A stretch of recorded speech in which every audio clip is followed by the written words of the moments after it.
actuellement là sur le terrain d'honneur du SC3C, club des Deux-Sèvres, qui compte 4 équipes seniors et 15 équipes jeunes allant des U7, U6, U7 jusqu'aux U18 départementaux. C'est un stade qui est occupé par les jeunes le samedi, donc des catégories U13 jusqu'aux catégories U15, et le dimanche par les seniors division 1 du championnat des Deux-Sèvres.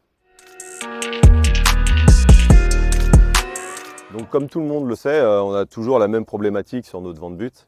On a un phénomène de tassement, un phénomène de piétinement qui fait que notre pelouse ne pousse jamais au niveau des buts des surfaces de réparation. On a essayé de trouver la meilleure des solutions, donc on a essayé avec du drainage, avec du sablage, avec des regarnissages intensifs sur chaque lundi après match, mais ça n'a jamais répondu aux attentes qu'on pouvait espérer.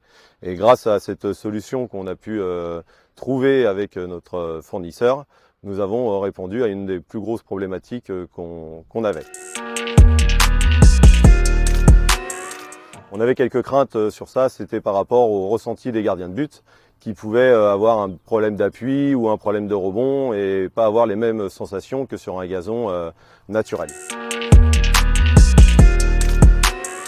Donc pour la mise en place de gazon hybride e-green de chez Green Avenue, rien de plus simple, un bon travail en profondeur du sol avec un apport de matière organique. Mise en place simple parce que e-green est venu en rouleau. On recouvre après de notre terre et on met leur système d'agrafe pour le maintenir en place. Et ça se fait très simplement et ça peut être très bien fait en régie ou par les entreprises directement.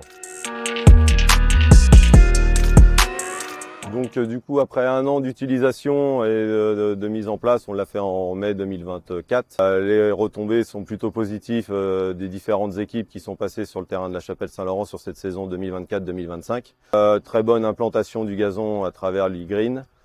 Pas de problème de tassement, beaucoup moins d'arrachage de la graminée. Et c'est résultat plutôt positif sur cette année écoulée.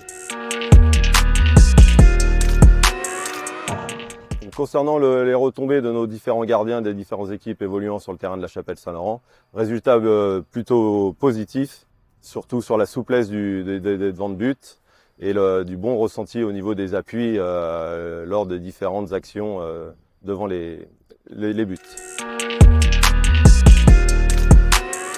Rien de particulier concernant cet entretien-là, ça reste un entretien courant qu'on peut avoir sur un terrain de foot, donc c'est-à-dire passage de la RC-tri, aérateur à lame, on évite cette zone-là parce qu'on ne peut pas découper la fibre synthétique. Par contre, très bonne résistance au vertidrain, donc décompactage à picot, qui est effectué 2 fois par an et aucun souci.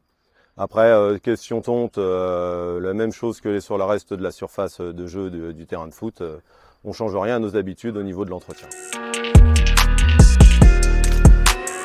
Donc après quelques années de réflexion à essayer de trouver des solutions qu'on n'a pas trouvées, on s'est décidé, on s'est lancé. On a essayé l'e-green de chez Green Avenue sur notre devant de but.